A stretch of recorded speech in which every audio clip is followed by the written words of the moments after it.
Ventilation automatique via un profil personnel ou personnalisé.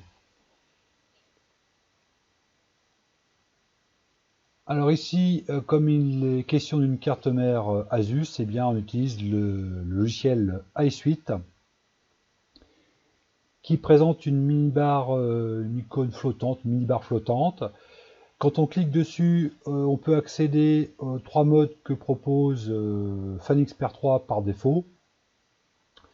Il y a un quatrième mode, enfin qui n'est pas vraiment un mode à part entière, c'est simplement un test. Ça permet de mettre tous les ventilos à fond.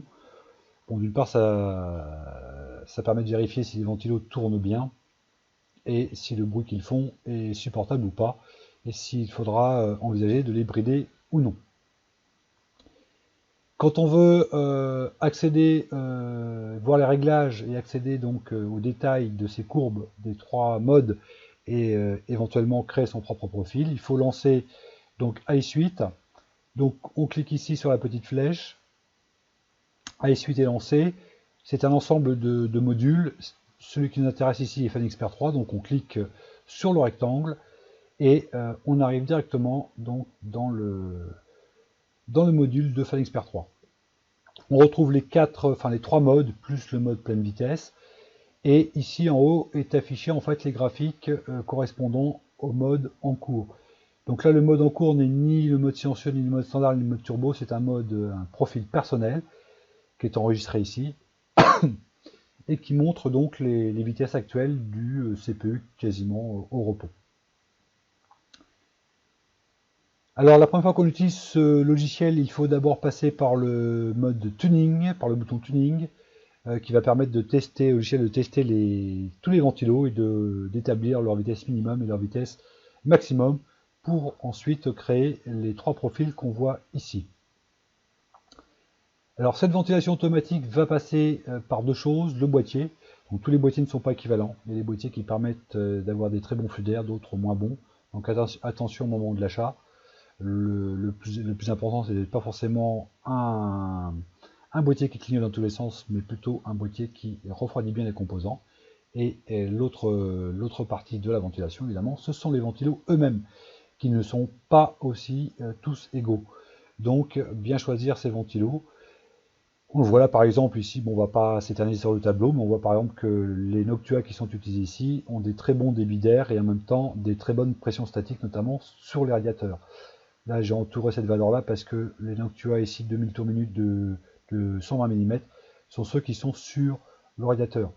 Et quand on utilise des ventilos sur radiateur, il faut opter pour la plus grande pression statique possible. Voilà. Et c'est le cas des Noctua. Pour les autres, les 14 et 140 mm qui sont sur le boîtier, donc 3 à l'avant et 1 à l'arrière. Là, au contraire, c'est le débit d'air qui nous importe. Et on voit bien qu'effectivement, les Noctua aussi proposent un très grand débit d'air, 185 m3 par heure. Par exemple, par rapport au Fantech qui ne propose quasiment que la moitié. Bon voilà, on n'insiste pas. Alors, voilà les trois modes qui nous intéressent.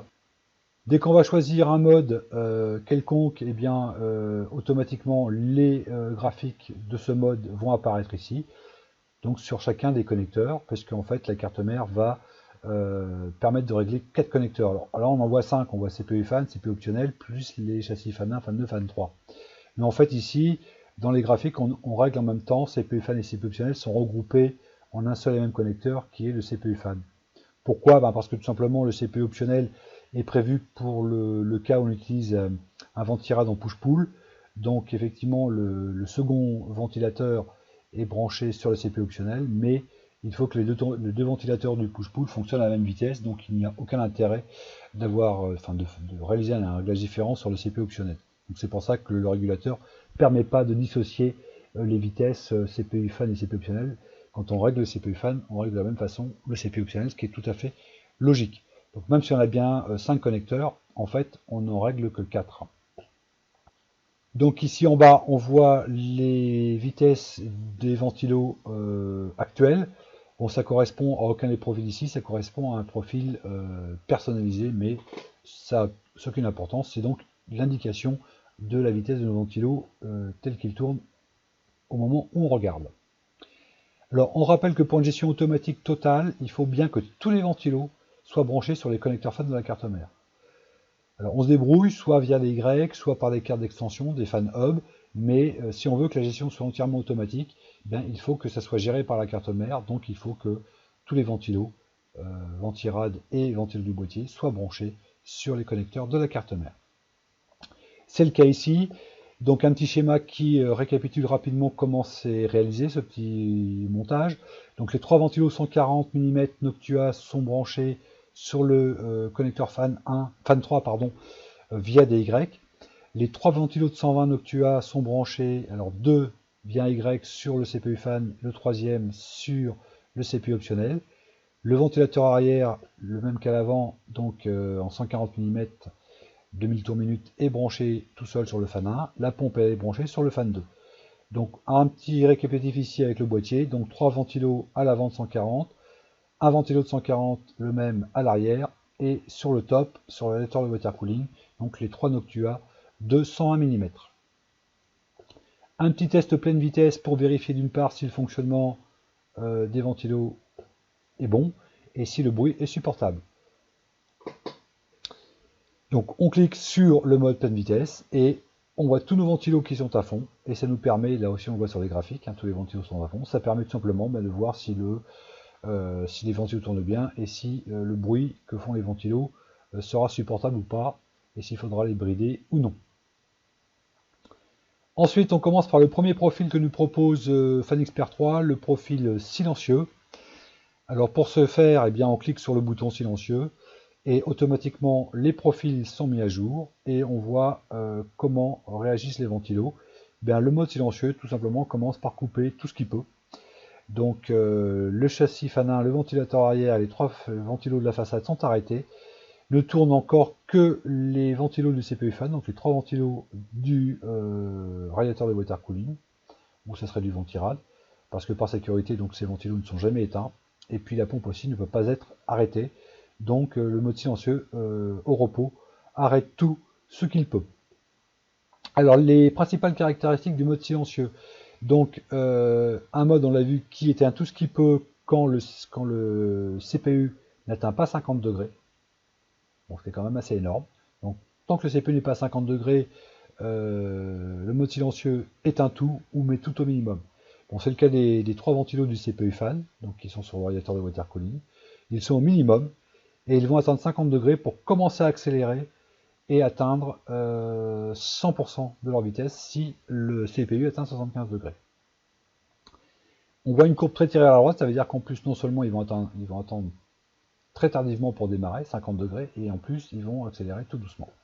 Or comme là, le CPU n'atteint pas 60 degrés, bon très rarement 60 degrés, il faut vraiment lancer des logiciels comme CPU Stress, comme OCCT pour le faire chauffer, eh bien le CPU n'atteint jamais, ne dépasse jamais quasiment 60 degrés. Ce qui veut dire qu'à 60 degrés, eh bien les trois ventilos du top sur le radiateur ne seront qu'à 50% de leur capacité. Donc un mode silencieux qui bride énormément les ventilos.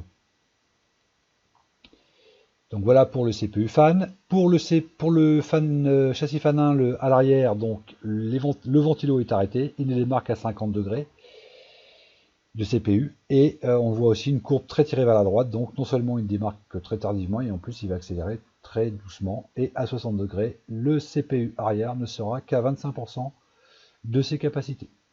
Donc un ventilo de 2000 tours minute très très largement sous-exploité. Châssis fan 2, c'est la pompe. Donc là, le mode silencieux attend 70 degrés pour faire accélérer la pompe. Or, on l'a dit, comme le CPU ne dépasse pas 60 degrés, et bien la pompe tournera toujours à ralenti. Donc on imagine que en pleine charge, quand le CPU arrive à 60 degrés, on a une pompe qui tourne au ralenti, qui tourne 4 fois moins vite que ce qu'elle devrait. Voilà, donc un mode silencieux, je ne suis pas sûr qu'il soit vraiment très efficace, en tout cas pour une configuration gaming. Et enfin le châssis fan 3, les trois ventilos de la façade sont arrêtés, ils ne démarrent qu'à 50, pareil avec une courbe très tirée vers la droite, donc ils vont accélérer très doucement, donc le mode silencieux privilégie, comme on le voit, absolument le silence, et à 60 degrés, les trois ventilos de la façade ne seront qu'à 30%, donc un mode qui bride les ventilos à plus de 70%. Pour le mode standard, On clique dessus, les connecteurs, les graphiques sont mis à jour sur chacun des connecteurs, on voit les vitesses. Donc le mode standard n'arrête pas les ventilos, mais les fait tourner au minimum. Petit problème, c'est qu'il les met vraiment au seuil. Et quand on reste près du seuil, en fait, eh bien, les ventilos ont du mal à tenir leur vitesse minimum. Des fois, ils s'arrêtent, ils repartent, ils s'arrêtent, ils repartent, ce qui n'est pas très bon pour les ventilos et pour nos oreilles. Donc voilà, c'est un réglage aussi qui n'est pas très très judicieux. Même si on veut mettre les ventilos au minimum, il faut se tenir quand même légèrement au-dessus du seuil, au-delà duquel, enfin en dessous duquel il s'arrête. Donc on applique le profil standard, on clique dessus, on voit les ventilos, donc ils sont au minimum. Que nous propose le mode standard, donc on voit les ventilos sont éteints, ils devraient être au minimum, mais voilà, comme il est trop près de la limite, et ben, des fois ils s'arrêtent, des fois ils repartent. Que nous propose le mode standard, donc 40 degrés, contrairement au mode silencieux, et bien il attend 40 degrés pour commencer à faire accélérer les ventilos avec des courbes quand même plus régulières. Donc voilà pour le CPU fan. Pour le châssis fan 1, donc ventilateur arrière, il est au minimum, il commence à accélérer avec une petite courbe légèrement tirée vers la droite. Donc le CPU n'atteindra, enfin le ventilo arrière n'atteindra 75 degrés que si le CPU est à 75 degrés. Donc à 60 degrés, eh bien le CPU fan ne sera qu'à 40% de ses capacités. Donc encore un ventilo bridé à 60%. La pompe, eh bien, il va attendre 60 degrés le mode standard pour la faire démarrer. Or, comme le CPU ne dépasse pas 60 degrés, là aussi la pompe n'accélérera jamais. Donc une pompe qui tournera toujours à 1500 tours minute et qui ne pourra pas tourner à fond quand le CPU sera en charge. Donc c'est pas encore un mode très très efficace. Les ventilos avant châssis fan 3, pareil, ils attendent 40 degrés pour démarrer. Voilà, et ils ne seront qu'à 100% à 75 degrés, donc à 60 degrés, ils seront à 50%, donc des ventilos à l'avant bridés à 50%. Donc le mode même standard n'est pas, c'est pour ça que c'est le mode qui est chargé par défaut, n'est pas vraiment adapté, je trouve. Le mode turbo, qu'est-ce qu'il nous propose? On clique dessus, donc les graphiques se mettent à jour, les ventilos ici on le voit normalement sont mis aussi au minimum, mais toujours trop près du minimum, donc on voit que les ventilos s'arrêtent, repartent, s'arrêtent, repartent. Que nous propose le mode turbo? Sa grande caractéristique, c'est de faire démarrer les ventilos à partir de 25 degrés. Alors là, on passe d'un extrême à l'autre, 50 degrés pour le mode silencieux, 25% pour le mode turbo. Je trouve que c'est pas du tout adapté, c'est beaucoup trop tôt parce que 25 degrés, en tout cas pour ma config, c'est une valeur autour de laquelle tourne beaucoup le CPU, un peu en dessous, un peu au-dessus. Ce qui fait qu'en laissant 25 degrés, on a des ventilos qui n'arrêtent pas d'accélérer, de décélérer, d'accélérer parce que voilà, on est sur la température limite. Voilà. Bon, je trouve que c'est pas une température adaptée. Si le mode silencieux elle est beaucoup trop tardive, la température, elle attend 50 degrés, là ça commence beaucoup trop tôt. Enfin bref. Mais là aussi de toute façon, le mode turbo va attendre 75 degrés de température critique du CPU pour mettre les ventilos à 100%. Donc même avec le mode turbo à 60 degrés, eh bien, on aura des ventilos sur le radiateur qui seront bridés à 80%. Pour le ventilateur arrière, c'est pareil, à 60 degrés, il sera encore bridé à 70%. Bien qu'il démarre dès 25 degrés du CPU, eh bien, il est quand même bridé, toujours à cause de la vitesse critique. La pompe, elle attend 45 degrés pour commencer à démarrer, donc c'est quand même mieux, mais elle n'atteindra jamais 100%, parce que 60 degrés, elle ne sera encore qu'à 70%. Le 70% est déjà pas loin de sa valeur maximum, donc c'est pas trop grave pour la pompe. Pour les ventilateurs avant, pareil, ils démarrent dès 25 degrés, mais ils n'atteindront jamais leur 100% à cause de la température critique, et à 60 degrés, eh bien, ils ne seront qu'à 75%, donc on a encore des ventilos bridés à 25%. Un petit mot sur les temporisations en accélération, en décélération. On voit qu'à chaque connecteur, on peut jouer sur la temporisation en accélération et en décélération, c'est-à-dire que le temps que va mettre le ventilo pour accélérer ou pour au contraire ralentir. Donc selon les connecteurs, il peut être réglé différemment. Voilà, pour le châssis fan 1, voilà ce qu'a choisi Fan Expert 3. Pour le châssis fan 2, donc pour la pompe, donc il va la faire accélérer très graduellement, mais elle va aussitôt ralentir, voilà, par exemple. Et pour les ventilateurs de l'avant, eh bien une temporisation en accélération-décélération relativement courte. Ça évidemment, on pourra jouer sur les paramètres et mettre ce qu'on veut. En sachant que une temporisation, bah, on perd en efficacité quand la temporisation est trop grande, parce que évidemment les ventilos réagissent plus tardivement, si par exemple on a mis une temporisation importante à l'accélération. Mais au niveau du confort sonore, c'est aussi un moyen d'augmenter justement ce confort sonore. Alors les profils à essuie ne sont pas satisfaisants, on les a vus, tous. Tous parce que, d'une part, ils attendent, que ce soit le mode silencieux, le mode turbo, le mode standard, ils attendent tous 75 degrés du CPU pour mettre les ventilos à 100%. Ce qui fait qu'en fait, comme moi mon CPU n'atteint jamais 75 degrés, et généralement c'est le cas pour beaucoup de CPU, si on a un bon ventirad, enfin un bon refroidissement, le CPU n'atteint pas 75 degrés. Donc moi il ne dépasse pas 60 degrés, donc ce qui fait qu'à chaque fois, quel que soit le mode utilisé, ben, tous mes ventilos sont bridés parce que eh bien, ils attendent 75 degrés pour être à 100%, et comme le CPU n'atteint jamais 115 degrés, ils ne sont jamais à 100%. Alors quand on a des ventilos très très bruyants, ça peut être une bonne chose, mais là moi j'avais pris des ventilos de 2000 tours minute parce que bon c'est un CPU overclocké, une config de gamer, donc c'était pour que les ventilos donnent tout ce qu'ils ont dans le ventre. Donc et bah là, en laissant le logiciel faire par lui-même, et bien en fait, je bride tous mes ventilos. À la limite, c'est pas la peine d'acheter des ventilos de 2000 tours minute parce que de toute façon, ils tournent voilà, très en dessous de leur valeur. Seconde chose aussi que j'aime pas dans les profils proposés par FanXpert 3, c'est qu'en fait on a des températures limites trop basses, ce qui fait qu'on est vraiment au seuil, et donc les ventilos ont du mal à tenir ces vitesses limites, et ils s'arrêtent, ils repartent, ils s'arrêtent, et c'est pas bon pour les ventilos, et c'est pas bon pour nos oreilles. Donc eh bien, le profil perso va nous permettre de corriger tous ces défauts. Donc il va nous permettre de changer la température critique, il va nous permettre de changer la température de démarrage des ventilos, parce que 25 degrés pour le mode turbo, je trouve c'est trop tôt, 50 ou 40 c'est trop tard, donc on va pouvoir modifier ça. Et on va pouvoir aussi changer la vitesse midi des ventilos, qui est toujours trop basse, hein, et qui va éviter ces arrêts et démarrage incessant des ventilos. Alors la première chose que je vais faire, c'est que je vais changer la vitesse critique. Alors l'augmenter, c'est jamais bon. La descente, c'est pas un problème. Donc plutôt que de laisser la vitesse critique à 75 degrés, moi je vais établir ma vitesse critique dès 55 degrés. Ce qui veut dire que quand mon CPU sous A8, parce que évidemment A8 a plutôt une façon de sonder le CPU d'une manière très optimiste, hein, il est toujours un peu bas, parce qu'il a pris, il a choisi, enfin, il a fait le choix d'une sonde bon, qui donne pas des valeurs très très hautes. Donc ce qui fait qu'il a du mal à atteindre, avec les suites, on a du mal à atteindre 55-60 degrés. Donc c'est pour ça que j'ai mis cette température critique à 55 degrés. Ce qui fait que quand le CPU va effectivement atteindre 55 degrés, tous mes ventilos, et ça je vais le faire sur chaque connecteur, tous mes ventilos seront à fond. Parce que quand le CPU sera à 55 degrés, eh bien tous mes ventilos seront à 100%. Ça c'est la première chose que je vais faire pour corriger le principal défaut de ces courbes proposées par FanXpert 3. Deuxième chose, c'est la vitesse de démarrage. Eh bien, je vais la ramener à 35 degrés. 25 degrés, c'est beaucoup trop tôt, et 40 et 50, c'est trop tard. Donc 35 degrés, pour moi, c'est une bonne valeur. Donc le CPU tournant généralement autour de 25 degrés, un peu en dessous, un peu au-dessus. Donc on va pas avoir des ventilos qui vont arrêter et démarrer incessamment. Mais dès qu'on arrive à 35 degrés, c'est-à-dire que le CPU commence à être un petit peu sollicité, eh bien les ventilos commencent à démarrer, et à chaque fois avec des courbes très régulières, et des ventilos qui vont bien atteindre donc les 100%.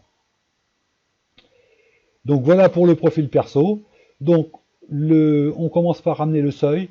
Moi je trouve que mettre les ventilos au minimum ou les arrêter quand le CPU, enfin quand la machine est au repos, c'est pas assez. Il y a une mauvaise ventilation quand le CPU est au repos. Donc moi j'ai ramené la valeur limite de tous mes ventilos ici, que ce soit les 3 ventilos du radiateur à l'arrière devant, aux alentours de 800 tours minute, pour permettre une bonne ventilation, même quand le CPU est au repos. Alors pour le CPU fan, donc on le voit, les 3 ventilos du radiateur sont maintenus à 40% de leur capacité, donc aux alentours de 750-800 tours minute, et dès 35 degrés, dès que le CPU atteint 35 degrés, il commence à accélérer régulièrement jusqu'à 100% si le CPU atteint 55 degrés. Pour le ventilateur arrière, même chose, il est maintenu à 40% minimum, donc aux alentours de 800 tours minute, 850 tours minute. Il démarre à partir de 35 jusqu'à 100% si le CPU atteint 55 degrés. Pour la pompe châssis fan 2, c'est pareil, elle est maintenue au minimum, donc aux alentours de 1500 tours minute. À 35 degrés, elle démarre et elle arrivera à 100% quand le CPU sera à 55 degrés. Et pour le châssis fan 3, même principe, donc ils sont maintenus à 45% de leur capacité, donc aux alentours de 800 tours minute, on le voit ici, 850 tours minute. À 35 degrés, le CPU il commence à accélérer jusqu'à 100% si le CPU atteint 55 degrés. Alors, c'est bien beau d'avoir fait un profil perso, mais est-ce qu'il est efficace? Donc, eh bien, on va voir est-ce qu'il est viable. En priorité par la température des composants, c'est vraiment la chose la plus importante. Et ensuite, est-ce que c'est supportable pour mes oreilles? Alors pour ça, on lance une session de CCT qui va stresser le CPU pour voir un petit peu comment ma ventilation réagit. C'est parti, on lance le test, les 4 cœurs sont à fond, on voit les températures évidemment qui grimpent, et que donne la ventilation? Donc là on voit que iSuite nous donne une température CPU de 51 degrés, bon, une valeur très très basse, parce qu'on voit que HWinInfo et puis CoreTemp, eux, sont très largement au-dessus. Hein, ils sont quasiment à 60, 60 degrés, alors que lui donne que 51, il y a presque 10 degrés d'écart. Donc le CPU n'étant pas encore ici, on le voit la sonde, n'étant pas encore à 55 degrés, les ventilos ne sont pas tout à fait à fond. Deuxième capture d'écran un peu plus tard, donc là, selon iSuite, le CPU atteint 57 degrés. Donc comme la vitesse critique c'est 55, on voit la sonde qui est légèrement au-dessus. Donc là, tous mes ventilos sont à fond. Bon là encore, on voit que la température d'iSuite est très généreuse parce que on est plutôt, il dit 57 degrés, mais là on est plutôt aux alentours de 60, 65 et des brouettes. Hein, voilà. Alors, attention à ces pics, 71 degrés, évidemment, ce sont que des pics qui ne durent jamais. Ça, c'est la température moyenne sur le test. Hein. Donc là, on voit très bien que sur le cœur le plus chaud, la température moyenne pendant le test était de 65 degrés. Donc bon, même si 71 degrés, ça fait un peu peur. Là, on est à une période où ça monte beaucoup. Donc on s'approche des 70 degrés. Mais il y a même pendant les 10 minutes de test, c'est pas tout le temps ces valeurs-là. Il y a des hauts et des bas. On le voit d'ailleurs ici, donc pendant le test, donc la vitesse maximum, donc des ventilos, ils ont bien atteint leur vitesse maximum quand ça a été nécessaire, mais même pendant la durée du test, pendant toute la durée du test, eh bien, il n'y a pas eu forcément besoin de mettre les ventilos à fond, et on voit bien que sur les 10 minutes, eh bien, les ventilos en moyenne n'ont pas été à fond. Hein, si là les ventilos du radiateur pouvaient tourner à 2200 tours minute, sur les 10 minutes, ils ont tourné à 1600 tours minute en moyenne. Donc voilà, ce qui veut dire qu'on a bien une gestion intelligente qui va s'adapter à la température réelle du CPU. Alors on voit que les vitesses maxi ne correspondent pas forcément, il y a des petites différences entre ce que donne iSuite et puis les autres logiciels, mais bon, ça reste des valeurs assez proches. Alors la conclusion, eh bien tout simplement, c'est que grâce au profil personnalisé, je peux exploiter maintenant totalement les tests de mes ventilos, en laissant faire donc FanXpert 3 qui mettait une température critique à 175 degrés et qui attendait cette température critique pour mettre mes ventilos à fond. Tous mes ventilos étaient bridés. Donc qu'est-ce que j'ai fait? J'ai baissé la température critique, ce qui fait que mes ventilos peuvent effectivement atteindre leur plein potentiel. Donc parce que quand le CPU atteint 55 degrés qu'il atteint réellement, mes ventilos peuvent donner leur plein potentiel quand le CPU est à 55 degrés. Alors au contraire, j'aurais pu laisser une température critique assez haute comme 75 degrés si j'avais voulu les brider et limiter le bruit. J'ai pu effectivement aussi fixer le seuil d'accélération de mes ventilos. Hein, 25 degrés trop tôt pour le mode turbo, trop tard pour le mode standard et mode silencieux, j'ai fixé à 35 degrés. La vitesse minimale aussi qui était beaucoup trop basse, parce que d'une part ça refroidissait mal, et puis comme était vraiment à la limite, les ventilos n'arrêtaient pas de s'arrêter, de redémarrer. Donc j'ai pu augmenter et changer ces vitesses limites. Et j'ai pu faire des réglages différents selon les connecteurs. Alors 5 connecteurs, en fait 4, parce que CPU fan et CPU optionnel sont regroupés, mais on peut faire des réglages différents, on l'a bien vu, aussi bien pour les ventilateurs avant sur le châssis fan 3, que pour la pompe sur le châssis fan 2, que le ventilateur arrière pour le châssis fan 1, et que pour les 3 ventilos sur le radiateur pour CPU fan et CPU optionnel. On peut également jouer sur la temporisation d'accélération et décélération des ventilos, ce qui permet d'avoir un bruit plus supportable, parce qu'une accélération et une décélération incessante des ventilos, c'est plus pénible encore que des ventilos à fond. Donc ça c'est aussi important. On a vu aussi qu'on pouvait jouer sur les courbes d'accélération, qu'on pouvait faire plus ou moins brutales ou progressives. Voilà. Tout cela est évidemment impossible avec une gestion manuelle, parce qu'une gestion manuelle, à partir du moment où on choisit un mode, par exemple le mode moyen, on met tous les ventilos ben, une vitesse moyenne aux alentours de 1000-1200 tours minute, si c'est de 2000 tours minute par exemple. Et puis les ventilos ne varient plus. Si le CPU descend, ben, les ventilos, tant qu'on ne change pas de mode, et ben, ils restent bloqués à 1100 tours minute alors qu'ils pourraient très bien tourner qu'à 800 tours minute. Et contrairement si le CPU ben, fait une pointe en température parce que voilà, il est sollicité, ben, les ventilos ne bronchent pas, ils restent sur le mode moyen qu'on a fixé. Voilà. Donc c'est vraiment inintelligent comme le mode manuel parce qu'en fait on a des ventilos qui ne sont jamais adaptés à la température du CPU. Alors qu'avec la gestion automatique, eh bien, la sonde suit en permanence la température du CPU, le CPU grimpe en température, automatiquement les ventilos réagissent, pas besoin d'aller appuyer sur le bouton, donc il n'y a aucune contrainte, ça se fait automatiquement, et c'est beaucoup plus efficace parce que les ventilos sont toujours adaptés eh bien, à la température du CPU. Et au contraire, le CPU redescend, eh bien, les ventilos, au contraire, vont baisser de vitesse pour permettre du silence. Donc le mode automatique est beaucoup plus efficace à la fois pour le refroidissement, mais en même temps pour le silence. Donc on a tout à gagner à passer au mode automatique par rapport au mode manuel qui est complètement useless et à côté de la plaque, inadapté et inintelligent.